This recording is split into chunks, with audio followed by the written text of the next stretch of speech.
வணக்கம். தேசிய வேதாகம கல்லூரி மாணவ கண்மணிகளே, தோழர்களே, பெற்றோர்களே, உலகளாவிய என் தமிழ் சொந்தங்களே, உங்கள் அனைவருக்கும் என்னுடைய நெஞ்சார்ந்த வாழ்த்துதலை தெரிவிக்கிறேன். இந்த நாட்களில் கொரிந்தியருக்கு எழுதிய 2வது நிருபம், இன்றைக்கு 7ஆம் அதிகாரம். இந்த 7ஆம் அதிகாரத்தில் 16 வசனங்கள் இருக்கிறது. நாம் கவனமாக, அக்கறையாக, ஆழமாக நாம் சிந்திக்க வேண்டும். நேற்றைய பாடத்தில் ஒரு 5 கேள்விகளை பரிசுத்த ஆவியானவர் கிறிஸ்தவர்களாகி நமக்கு முன்பாக வைத்தார். இதை 6ஆம் அதிகாரம் 14வது வசனத்திலிருந்து படிக்கிறோம். அந்நிய நுகத்தில் அவிசுவாசிகளுடன் பிணைக்கப்படாதிருப்பீர்களாக. 1. நீதிக்கும் அநீதிக்கும் சம்பந்தம் ஏது? 2. ஒளிக்கும் இருளுக்கும் ஐக்கியம் ஏது? 3. கிறிஸ்துவுக்கும் பேலியாளுக்கும் இசைவு ஏது? 4. அவிசுவாசியுடனே விசுவாசிக்கு பங்கு ஏது? 5. தேவனுடைய ஆலயத்துக்கும் விக்கிரகங்களுக்கும் சம்பந்தம் ஏது? இந்த 5 கேள்விகளும் நம்முடைய மனதின் ஆழத்தில் மிக ஆழமாக போட்ட ஒரு ஓட்டையை போல, ஒரு துளையை போல நம்மை மிகவும் பாதிக்கக்கூடியதாக இருக்கிறது. நம்முடைய இருதயத்தை 2ஆக பிளந்து பார்ப்பது போல் இருக்கிறது. இந்த 5 கேள்விகளும் ஏதோ ஒரு வகையில் நம்முடைய வாழ்க்கையில் நாம் செய்து கொண்டிருக்கிற ஒரு விஷயமாக தான் இருக்கு. இப்படிப்பட்ட மக்கள் மத்தியில் தேவன் எப்படி இருக்க முடியும்? அவருடைய ஆவி எவ்விதமாக இருக்க முடியும்? 2 கொரிந்தியர் 6ஆம் அதிகாரத்தில் கேட்கிறார், 17-18 வசனங்கள். ஆனபடியால் நீங்கள் அவர்கள் நடுவில் இருந்து புறப்பட்டு பிரிந்து போய் அசுத்தமானதை தொடாதீர்கள் என்று கர்த்தர் சொல்லுகிறார். சில சமயங்களில் நம்முடைய சமுதாயத்தில் இந்த நெருக்கடிகள்லாம் நமக்கு வரும். அதாவது அந்நிய நுகத்தில் நாம் இணைக்கப்படலாம், அவிசுவாசிகளோடு நாம் சேர்க்கப்படலாம், பேலியாளின் விக்கிரக வழிபாடுகளில் சமுதாயத்தில் நாம் ஒருவராக இருக்கலாம். அவைகளை விட்டு நாம் தான் வெளியே வரணுமே தவிர நம்மை விட்டு அவைகள் பிரிந்து போகாது. ஆகவே ஒரு கிறிஸ்தவன் விக்கிரக வழிபாட்டிற்கு ஓடி போக வேண்டும். விக்கிரகம் இருக்கிற இடத்துல தான் இருக்கும், அது ஓடாது. சமுதாயத்தில் மாற்றங்களை நாம் செய்ய முடியாது. நீங்கள் சமுதாயத்தை விட்டு வெளியே வந்துடணும். கிறிஸ்தவம் என்பது கிறிஸ்துவை நோக்கி அழைக்கிற ஒரு மார்க்கமாக இருக்கிறது. அதனால சொல்றாரு 18ஆம் வசனம், அப்பொழுது நான் உங்களை ஏற்றுக்கொண்டு உங்களுக்கு பிதாவாக இருப்பேன், நீங்கள் எனக்கு குமாரரும் குமார்த்தியுமாய் இருப்பீர்கள் என்று சர்வ வல்லமை உள்ள கர்த்தர் சொல்லுகிறார். ஆக இந்த 5 கேள்விகளுக்கான பதில் பரிசுத்த ஆவிக்குள்ள நாம் தேவனுடைய பிள்ளைகளாய் இருப்பது தான். அதற்கான ஆயத்தத்தை தேவன் நமக்கு தருகிறார். இப்பொழுது 7ஆம் அதிகாரம் 1 வசனம், இப்படிப்பட்ட வாக்குத்தத்தங்கள் நமக்கு உண்டாயிருக்கிறபடினால் பிரியமானவர்களே, மாம்சத்திலும் ஆவியிலும் உண்டான சகல அசூசியும் நீங்க நம்மை சுத்திகரித்து கொண்டு பரிசுத்தமாகுதலை தேவ பயத்தோடு பூரணப்படுத்த கடவோம். குளிக்கிறோம், புதிய ஆடையை அணிகிறோம். சுகமாக இருப்பது என்றால் என்ன என்று நமக்கு தெரியும். அழுக்காக இருப்பது, அசுத்தமாக இருப்பது, நாற்றமாக இருப்பது, கேவலமாக இருப்பது என்றால் நமக்கு தெரியும். அது மாதிரி நம்மை நாமே பரிசுத்தமாக்கி கொள்ள வேண்டும், விலகி வாழ வேண்டும், தேவனுக்கு பிரியமாக இருக்க வேண்டும். தேவன் நமக்கு வாக்குத்தத்தங்களை செய்திருக்கிறார். அந்த வாக்குத்தத்தங்கள் நமக்கு உண்மையுள்ளவளாய் இருக்கிறது. 2 கொரிந்தியர் 1வது அதிகாரம் 20வது வசனம், எங்களால் தேவனுக்கு மகிமுண்டாகும்படி தேவனுடைய வாக்குத்தத்தங்கள் எல்லாம் இயேசு கிறிஸ்துவுக்குள் ஆம் என்றும் அவருக்குள் ஆமேன் என்றும் இருக்கிறது. இது ஒரு முக்கியமான ஒரு வசனம்.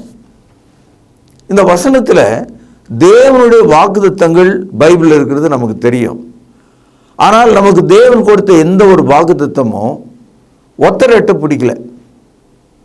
பதிலாக ஒரே பதில் தான் கொடுத்துட்டு இருக்கான். அந்த பதில் என்னன்னா எஸ் தான்.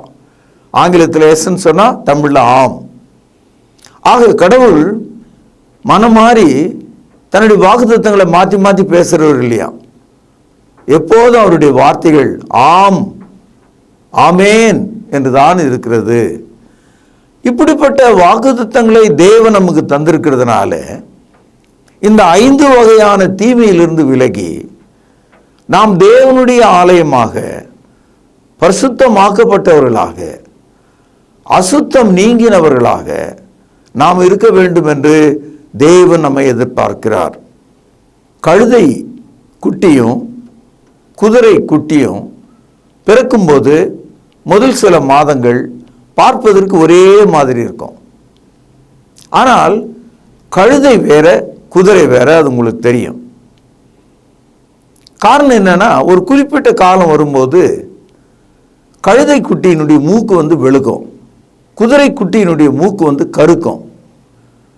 ஆக குட்டிகள் ஒரு குறிப்பிட்ட வயது அடையும் போது இது கழுதை குட்டி, இது குதிரை குட்டி என்று விளங்கிவிடும். அதுபோல பரிசுத்தாவிலே நடக்கிற மனிதனுடைய செயல்கள், அவன் தேவனுக்கென்று தன்னை பிரித்து வாழ்கிற செயல்கள், தேவனுடைய வாக்குத்தத்தங்களின் கீழ் வாழ்கிற அவனுடைய உணர்வுள்ள வாழ்க்கை, அவிசுவாசிகளோடு அவன் பிணைக்கப்பட மாட்டான்,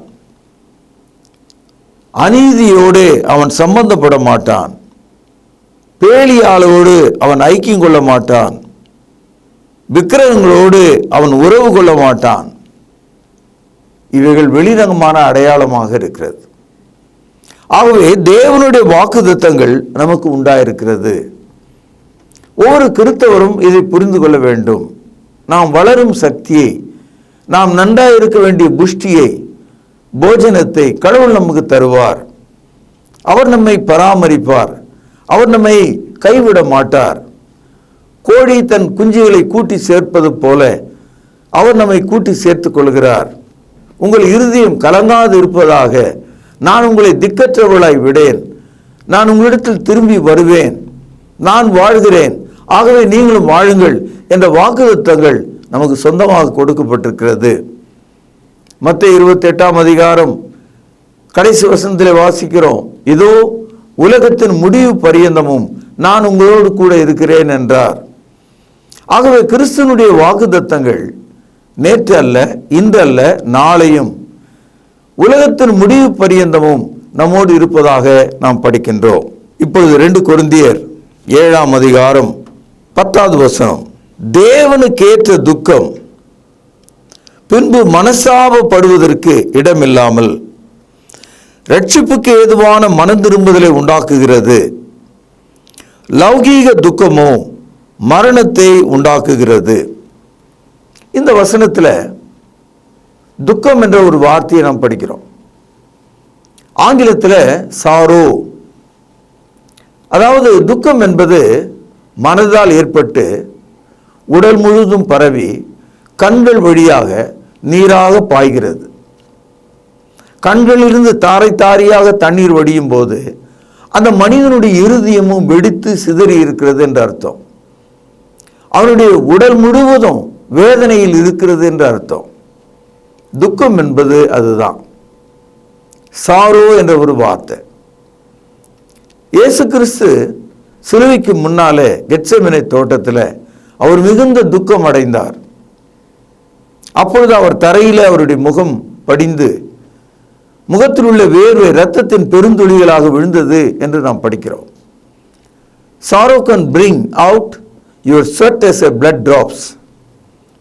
உங்கள் முகத்தில் உள்ள வேர்வை இரத்தத்தின் துளிகளாக விழும் அளவுக்கு மனிதர்கள் துயரமும் துக்கமும் அடைகிறார்கள்.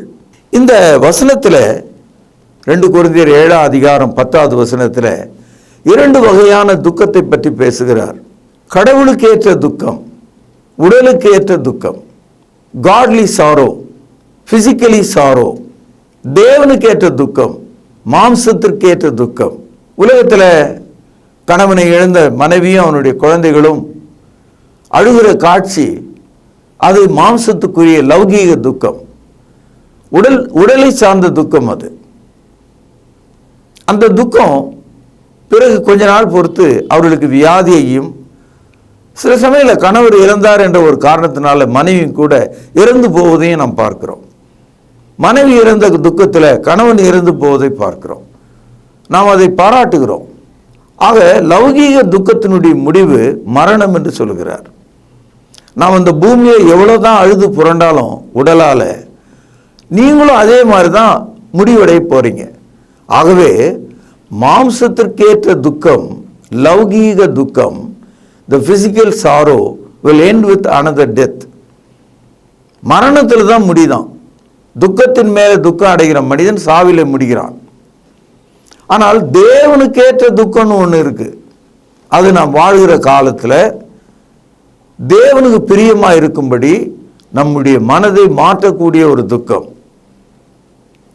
இந்த துக்கம் அடையாம ஒருவன் கிறிஸ்தவனாக வர முடியாது.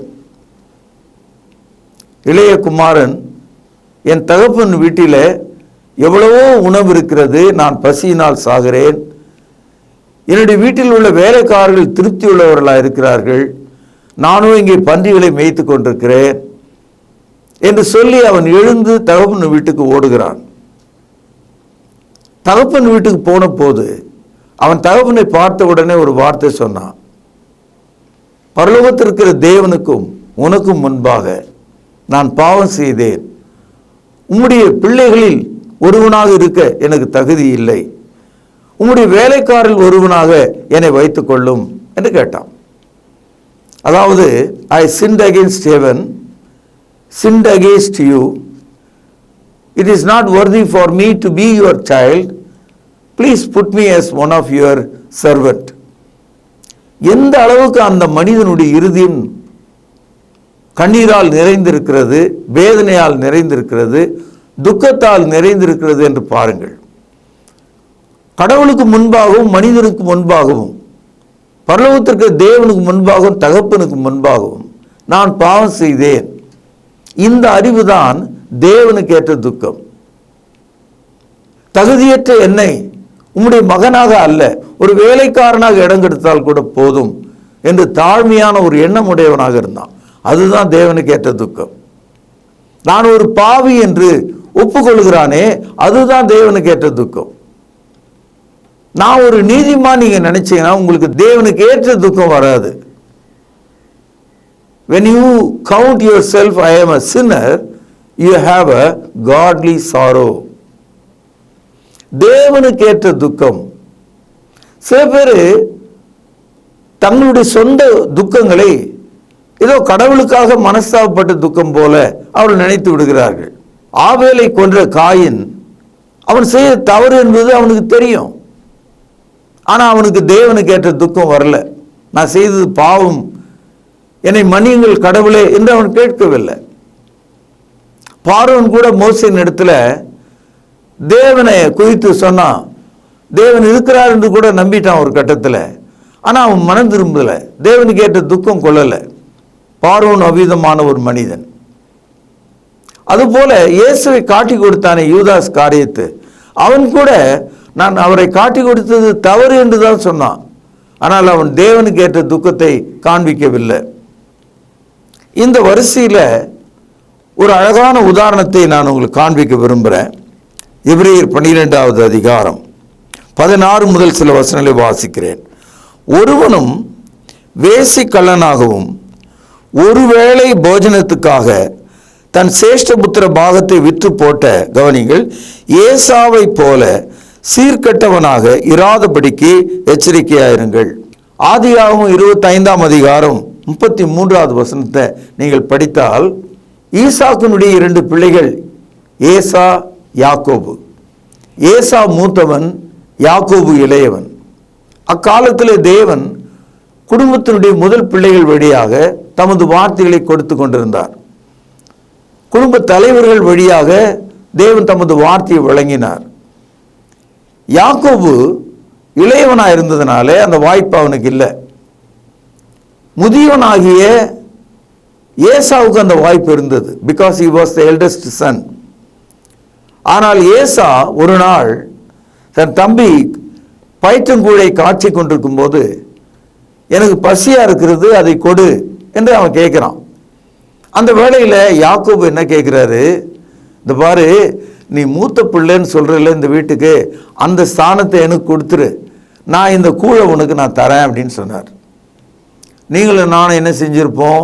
எட்டி உதைச்சி உன் கூழை வேணாம், நீ வேணான்னு சொல்லியிருப்போம். அவன் என்ன சொல்கிறான்?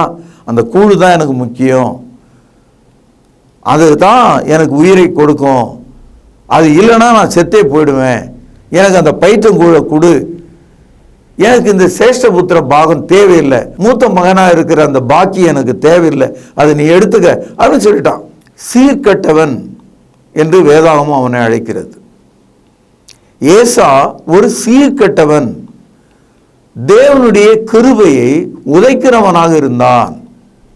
பாருங்கள், எபிரேயர் 12வது அதிகாரம் 15வது வசனம், ஒருவனும் தேவனுடைய கிருபையை எழுந்து போகாதபடிக்கு யாதொரு கசப்பான வேர் முளைத்தெழும்பி கலக்கம் உண்டாகிறதுனால அநேக தீட்டுப்படாதபடிக்கு, கவனிங்கள், ஒருவனும் வேசிக்கல்லனாகவும் ஒருவேளை போஜனத்துக்காக தன் சேஷ்டபுத்திர பாகத்தை விற்று போட்ட, கவனிங்கள், ஏசாவை போல சீர்கெட்டவனாக இராதபடிக்கு எச்சரிக்கையாயிருங்கள்.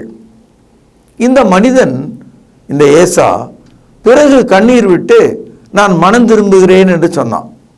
ஆனால் அவன் இழந்து விட்ட அந்த முதல் தகுதி, அந்த மூத்த குமாரனுக்குரிய தகுதியை அவன் திரும்ப பெறலை. ஆனால் கண்ணீர் விட்டு அழுதான். பாருங்கள், 12வது அதிகாரம் 17வது வசனம், ஏனென்றால் பிற்பாடு அவன் ஆசீர்வாதத்தை சுதந்திரித்து கொள்ள விரும்பியும் ஆகாதவன் என்று தள்ளப்பட்டது அறிவீர்கள். அவன் கண்ணீர் விட்டு கவலையோடு தேடியும் மனமாறுதலை காணாமற் போனான். ஒரு சிறந்த உதாரணம், லௌகீக துக்கம், மாம்சத்துக்கேற்ற துக்கம். ஏதோ ஒரு கட்டத்தில் தான் இழந்து விட்டு அந்த சேஷ்டபுத்திர பாகம் தனக்கு வேணுன்றதை தெரிஞ்சுக்கிட்டான். கண்ணீர் விடுகிறான், தேடுகிறான், அடையாமற் போனான். கடைசியிலே அவன் செத்தே போயிட்டான். லௌகீக துக்கம் தான் அது. அவன் கண்ணீர் விட்டு தேடினது ஒரு காட்சி பொருளாக இருந்தது, உண்மையான தேடுதலாக இல்லை. ஆகவே அது அவனுக்கு கிடைக்கல. இதை தான் சொல்றாரு, தேவனுக்கு ஏற்ற துக்கம் உங்களுக்கு ரட்சிப்பை உண்டாக்கும், லௌகீக துக்கம் உங்களுக்குள் மரணத்தை உண்டாக்கும். என் அன்பு சகோதரரே, தேவனுக்கு ஏற்ற துக்கம் அப்படின்றது என்னன்னா, கண்ணை கசக்கிட்டு அழுதுட்டு இருக்கிறோமே அது அல்ல. சில பேர் எதை சொன்னாலும் அழ ஆரம்பிச்சிருவாங்க. சில பெண்கள் இருக்காங்க, எது சொன்னாலும் அழுதுருவாங்க.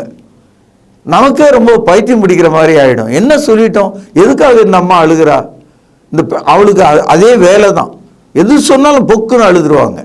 அது மாதிரி மனிதர்கள் எப்பவுமே கண்ணீர் விட்டு பாசாங்கம் செய்கிறார்கள். தேவன் அதை பார்க்கிறார். நீங்கள் உண்மையான மனம் திரும்புதலோடு கண்ணீர் விடுகிறதா இருந்தா, ஜீவனுள்ள தேவனுக்கு பின்னாலே வருகிறவரா இருந்தா, எல்லா விக்கிரகங்களையும் விட்டுட்டு நீங்க வரணும். வெறும் கண்ணீர் விட்டுட்டு இயேசுவே என்று சொன்னா பயன் இல்லை. You must leave all your idolatry. முடியுமா? வாசிப்போம். ஏனெனில் அவர்கள் தாமே எங்களை குறித்து உங்களிடத்திலே நாங்கள் அடைந்த பிரவேசம் இன்னதென்பதையும், கவனிங்கள், ஜீவனுள்ள மெய்யான தேவனுக்கு ஊழியம் செய்வதற்கு நீங்கள் விக்கிரகங்களை விட்டு தேவனிடத்துக்கு மனம் திரும்பினதையும். அப்போ தேவனுக்கு ஏற்ற துக்கம் வெறும் கண்ணீர் அல்ல, வாழ்க்கை மாற்றம், உங்கள் மதத்தின் மாற்றம். நீங்கள் விக்கிரக வழிபாடு செய்து கொண்டே நான் தேவனுக்கு ஏற்ற மனம் திரும்புதலை உடையவன் என்று சொல்ல முடியாது. லூக்கா எழுதிய சுவிசேஷம் 19ஆம் அதிகாரம் 8வது வசனம், சகேயு நின்று கர்த்தரை நோக்கி, ஆண்டவரே, என் ஆஸ்தியில் பாதி ஏழைகளுக்கு கொடுக்கிறேன். நான் ஒருவனிடத்தில் எதையாகிலும் அநியாயமாய் வாங்கினது உண்டானால் நாளத்தனையாய் திரும்ப செலுத்துகிறேன் என்றான். மனம் திரும்புதல், மெய்யான மனஸ்தாபம், பட்ட கடன்களை அடைப்பது, நாம் தவறாக திரட்டிய பணங்களை திருப்பி தருவது. சகேயு யாரிடத்தில் அநியாயம் செய்தானோ அவர்களுக்கு அதை திருப்பி தருகிறேன், நாளத்தனையாக திருப்பி தருகிறேன், என்னுடைய ஆஸ்தியில் பாதியை ஏழைகளுக்கு தருகிறேன். இதுதான் உண்மையான மனம் திரும்புதல். இதுதான் தேவனுக்கு ஏற்ற துக்கம். சங்கீதம் 6:7 துயரத்தினால் என் கண்கள் குழி விழுந்து போயிற்று, என் சத்துருக்கள் அனைவர் நிமித்தமும் மங்கி போயிற்று. உண்மையான மனம் திரும்புகிற ஆளு அவனுடைய கண்ணீர் அவனுடைய படுக்கையை நினைக்கக்கூடியதாகவும் அவனுடைய கண்கள் குழி விழுந்ததாகவும் இருக்கிறதாம். அந்த அளவுக்கு டீப்லி சாரோ, ஆழமான ஒரு மன திரும்புதலை காண்பிக்க வேண்டும். ஏசாயா தீர்க்கதரிசன புத்தகம் 1:16 உங்களை கழுவி சுத்திகரியுங்கள், உங்கள் கிரியைகளின் பொல்லாப்பை என் கண்களுக்கு முன்பாக அகற்றிவிட்டு தீமை செய்தலை விட்டுவிடுங்கள். நன்மை செய்ய படியுங்கள், நியாயத்தை தேடுங்கள், ஒடுக்கப்பட்டவனை ஆதரித்து திக்கற்ற பிள்ளையின் நியாயத்தையும் விதவையின் வழக்கையும் விசாரியுங்கள். உண்மையான மனம் திரும்புதல், தேவனுக்கேற்ற மனம் திரும்புதல், நம்முடைய கைகளை சுத்திகரிக்க வேண்டும், நம்முடைய மனதை தூய்மைப்படுத்த வேண்டும், நன்மை செய்ய படிக்க வேண்டும், நியாயத்தை தேட வேண்டும், ஒடுக்கப்பட்டவர்களை ஆதரிக்க வேண்டும், திக்கற்ற பிள்ளையை தேற்ற வேண்டும், விதவையை ஆதரிக்க வேண்டும். எவ்வளவு பெரிதான ஒரு சமூக மாற்றத்தை இந்த நற்செய்தி நமக்கு வலியுறுத்துகிறது. என் அன்பு சகோதரர்களே, 2 கொரிந்தியர் 7:10 படித்தோம். தேவனுக்கு ஏற்ற துக்கம் பிறகு வருத்தப்படுவதற்கு இடம் இல்லாம, மனஸ்தாபப்படுவதற்கு இடம் இல்லாம உங்களுக்கு ரட்சிப்பை உண்டாக்குறது. லௌகீக துக்கமோ மரணத்தை உங்களுக்கு உண்டாக்குறது. யூதாஸ் காரியத்து மனம் திரும்புவதாக நினைத்தான், அது லௌகீக துக்கம், அது மரணத்தில் முடிந்தது. ஏசா மனம் திரும்புவதாக நினைத்தான், அது லௌகீக துக்கம், அது மரணத்தில் முடிந்தது. பார்வோன் மனம் திரும்புவதாக மோசேயின் இடத்துல சொன்னான், அது லௌகீக துக்கம், ஆகவே அவன் கடல் மூழ்கி இறந்து போனான். ஆகவே ஆவிக்குரிய மனம் திரும்புதல், காட்லி சாரோ, தேவனுக்கேற்ற துக்கம், பிறகு வருத்தப்படுவதற்கு இடம் இல்லாமல் அது நமக்கு ரட்சிப்பாக மாறுகிறது. யாக்கோபு 4:8-9 தேவனிடத்திலே சேருங்கள், அப்பொழுது அவர் உங்களிடத்திலே சேருவார். பாவிகளே, உங்கள் கைகளை சுத்திகரியுங்கள், இருமனம் உள்ளவர்களே, உங்கள் இருதயங்களை பரிசுத்தமாக்குங்கள். நீங்கள் துயரப்பட்டு துக்கித்து அழுங்கள், உங்கள் நகைப்பு துக்கிப்பாகவும் உங்கள் சந்தோஷம் சஞ்சலமாகவும் மாறக்கடவது.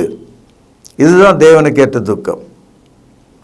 ஆகவே அன்பு சகோதரர்களே, தேவனுக்கேற்ற துக்கம் என்பது விக்கிரகங்களை விட்டு வெளியே வருவது, விக்கிரக வழிபாட்டிலிருந்து தூரமாய் செல்வது, நம்முடைய கைகளையும் கால்களையும் மனதையும் சுத்திகரிப்பது, திக்கற்றவர்களையும் ஏழைகளையும் விதவைகளையும் ஆதரிப்பது, தேவனுடைய சித்தம் செய்வதாக நம்முடைய இருதயத்தை மாற்றுவது.